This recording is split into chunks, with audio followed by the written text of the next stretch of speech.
யோகாம்பால் சாம்பார் பொடி, இட்லி தோசை மிளகா பொடி, பருப்பு பொடி, பூண்டு போட்ட பருப்பு பொடி, இது எல்லாமே இப்போ தயாராக இருக்குது. உங்களுக்கு எல்லாருக்கும் இதோடைய கான்டாக்ட் டீட்டெயில்ஸ் டிஸ்கிரிப்ஷன் பாக்ஸ்லேயும் கீழேயும் கொடுத்துருக்கோம்.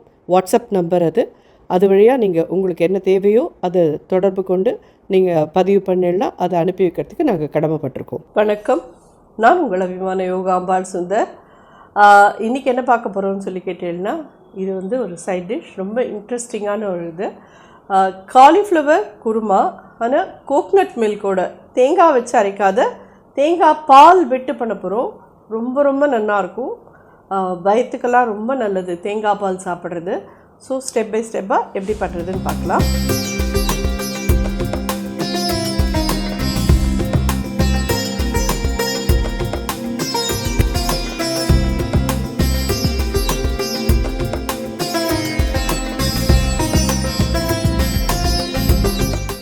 இது பார்த்தீங்கன்னா ஃபஸ்ட்டு தண்ணி நல்லா தலைக்க விட்டேன். இதில் ஜஸ்ட் ஒரு 1/4 ஸ்பூன் உப்பு போட்டிருக்கேன், ஒரு 1/4 ஸ்பூன் மஞ்சப்பொடி. இதில் இந்த காலிஃப்ளவரை நல்லா சோக் பண்ணிவிடுங்க. ஏன்னா இதில் இருக்கிற பூச்சி ஈச்சி எல்லாம் இதில் தான் போகணும்.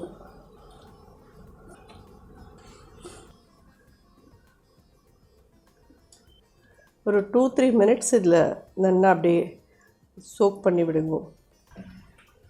அடுப்பை அணைச்சிட்டு ஜஸ்ட்டு இதில் வெந்நீரில் இது சோக் பண்ணியிருக்கு, அவ்வளோதான். அப்புறம் இந்த காலிஃப்ளவரை ஒரு இதில் எடுத்துக்கோங்க. அதுலேயே ஒரு 5 மினிட்ஸ் இதில் மூழ்கி இருந்தால் போதும் உங்களுக்கு. நல்ல பெரிய பெரிய பூவாக பிச்சுட்டு இது மாதிரி சோக் பண்ணி எடுத்துருங்க. இப்போ நெக்ஸ்ட் ஸ்டெப் பார்க்கலாம். ஸோ இதுக்கு நம்ம ஒரு பேஸ்ட் ஒன்று அரைச்சிக்கணும். சோம்பு நல்லா ஒரு டீஸ்பூன் கிட்ட வச்சுருங்க. 1 இன்ச் துண்டத்துக்கு துண்டம் இஞ்சி, ஒரு 3 பச்சை மிளகா, ஜஸ்ட்டு இது ஒரு பெரிய வெங்காயம் ஒன்று பொடியாக கட் பண்ணியிருக்கேன். அதுலேருந்து ஒரே 1 ஸ்பூன் வைக்கிறேன், அவ்வளோதான். இதெல்லாத்தையும் தனியாக பேஸ்ட் பண்ணின்னு வரோம். அதுக்கப்புறம் இது என்னன்னு கேட்டீங்கன்னா, ஒரே ஒரு சின்ன டீஸ்பூன் கசகசாவும் ஒரு 7-8 முந்திரி பருப்பும் வெந்நீரில், கொதிக்கிற வெந்நீரில் ஊற வச்சு வச்சுருக்கேன். இதை தனியாக பேஸ்ட் பண்ணி எடுத்துக்கலாம். இந்த ரெண்டையும் பேஸ்ட் பண்ணின்னு வந்துடலாம். சைமல்டேனியஸ்லி எப்படி சப்ஜி பண்ணுறதுன்னு பார்க்கலாம். ஸோ அதெல்லாம் பேஸ்ட் ஆகி வரட்டும். அதுக்குள்ளே நம்ம சப்ஜி ரெடி பண்ணிக்கலாம்.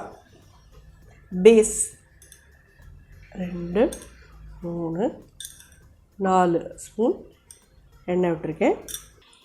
இதில் 1 இன்ச் துண்டத்துக்கு ஒரு பட்டை, 2 ஏலக்காய், 4 கிராம்பு, கல்பாசி ஒரு சின்ன பீஸ், இது பே லீஃப், பிரிஞ்சி இலை. ஸோ இதெல்லாம் நல்லா புரிஞ்சுட்டு இந்த ஸ்டேஜில் இந்த வெங்காயத்தை இதில் ஆட் பண்ணலாம். பூண்டு வேணுங்கிறவா கண்டிப்பாக அந்த இஞ்சியோடு கூட சேர்த்து ஒரு 4 பல் பூண்டையும் வச்சு நல்லா அரைச்சின்னு வந்துருவோம். அதே மாதிரி இந்த கல்பாசி வேணுமா, அது இல்லையே, அது போட்டேன்னா இந்த குருமாக்கே ஒரு தனி வாசனையாக இருக்கும் எப்பயுமே. நிச்சயமாக அதை கண்டிப்பாக ட்ரை பண்ணுங்க.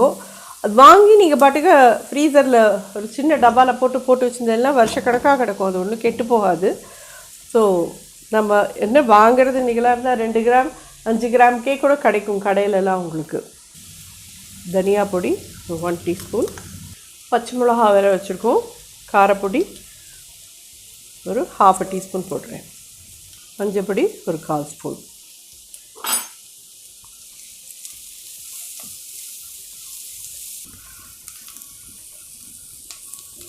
ஏன்னா இந்த நாளில் இந்த மாதிரி குருமா இதெல்லாம் தான் நிறைய பேருக்கு பிடிக்கிறது. இந்த மாதிரி மசாலா வாசனை, வெங்காயம் பூண்டு வாசனை பிடிக்காதவா ரொம்ப கம்மி. இதெல்லாம் நீ பண்ணுறியே சாப்பிடுவியான்னு கேட்டீங்கன்னா, இதுக்கும் எனக்கும் சம்மந்தமே கிடையாது, பண்ணுவேன். ஆற்றுல குழந்தைலாம் சாப்பிடுவா கண்டிப்பாக. சரி, ஒரே ஒரு தக்காளி,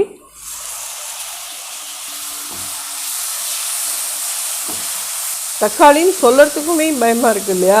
ஒரு தக்காளி போடுறோம் அப்படின்னாலுமே ஒரு தக்காளி 1.5 தக்காளி தேவை. இதுக்கு கொஞ்சம் நல்லா தக்காளியெலாம் மசிஞ்சு வெந்துக்கும். அதுக்கப்புறமா நம்ம காலிஃப்ளவரையும் ஆட் பண்ணிவிட்டு அரைச்ச விழுதெல்லாமும் ஆட் பண்ணி நல்லா கொதிக்க விட்டுட்டு கடைசியாக தேங்காய் பால் விட்டு இறக்கினோன்னா ரெடி. ரொம்ப ரொம்ப நல்லாயிருக்கும், ரொம்ப டேஸ்டியாக இருக்கும். இந்த காலிஃப்ளவருக்கு எவ்வளோ மாமி தேங்காய் அப்படின்னு சொல்லி கேட்டீங்கன்னா, மீடியம் சைஸ் தேங்காய் இருக்குது இல்லையா, அதில் ஒரு கால் தேங்காய் எடுத்து ஃபஸ்ட்டு பால் செகண்ட் பால் ரெண்டையும் ஒன்றா ஆக்கிடுங்க, ஒரேடியாக அதில் விட்டுடுங்க, சரியாக இருக்கும். மீடியம் சைஸ் தேங்காய் அப்படின்னு சொல்லி சொன்னீங்கன்னா இவ்வளோ பெருசு இருக்கிறது. இந்த மீடியமாக கிடைக்கும் பார்த்துருக்கேளா, ஒரு 25 rupees 30 rupees கிடைக்குமே, அந்த தேங்காவால் ஒரு தேங்காய் எடுத்து கரெக்டாக பால் எடுத்தேன்னா போகிறோம் உங்களுக்கு.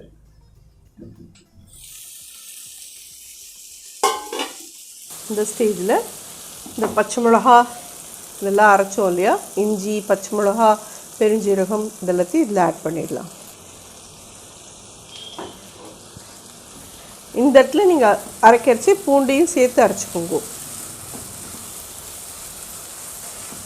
நாங்கள் தேங்காய் பால் விடலை, அதுக்கு பதிலாக நாங்கள் என்ன பண்ணலாம் அப்படின்னு சொல்லி கேட்டேன்னா, கசகசாவையும் முந்திரி பருப்பையும் அரைக்கிற வேலை பார்த்தேல, அதோட கூட தேங்காய் நல்லா தேங்காயை வச்சு நல்லா அரைச்சிட்டு இதில் சேர்த்துனாலும் அதுவும் ஒரு மாதிரி டிஃப்ரெண்ட்டாக இருக்கும். இந்த ஸ்டேஜில் காலிஃப்ளவரை இதில் ஆட் பண்ணலாம்.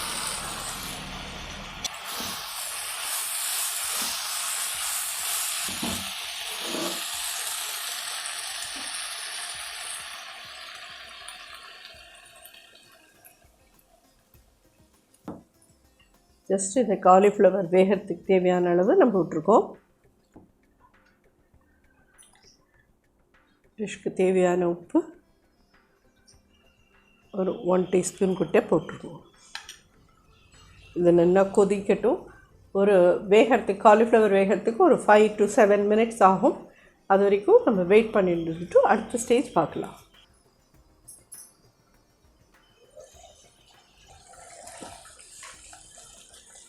நல்லா வெந்துடுத்து காலிஃப்ளவர். ரொம்ப தண்ணி விட வேண்டாம் நம்ம. இது கசகசாவும் முந்திரி பருப்பும் அரைச்சது.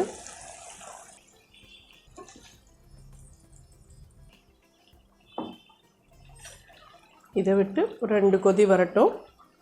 தேங்காய் பால்,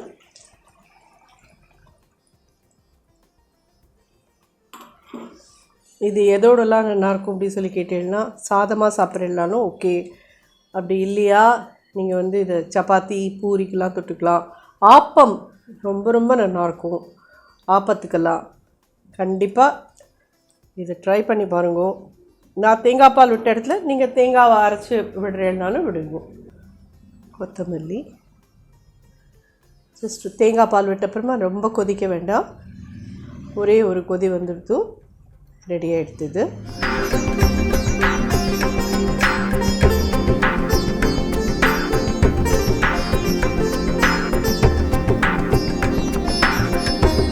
கண்டிப்பாக ரொம்ப ரொம்ப டேஸ்டியாக ரொம்ப நல்லாயிருக்கும்.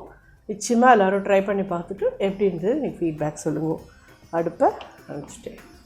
நன்றி, வணக்கம்.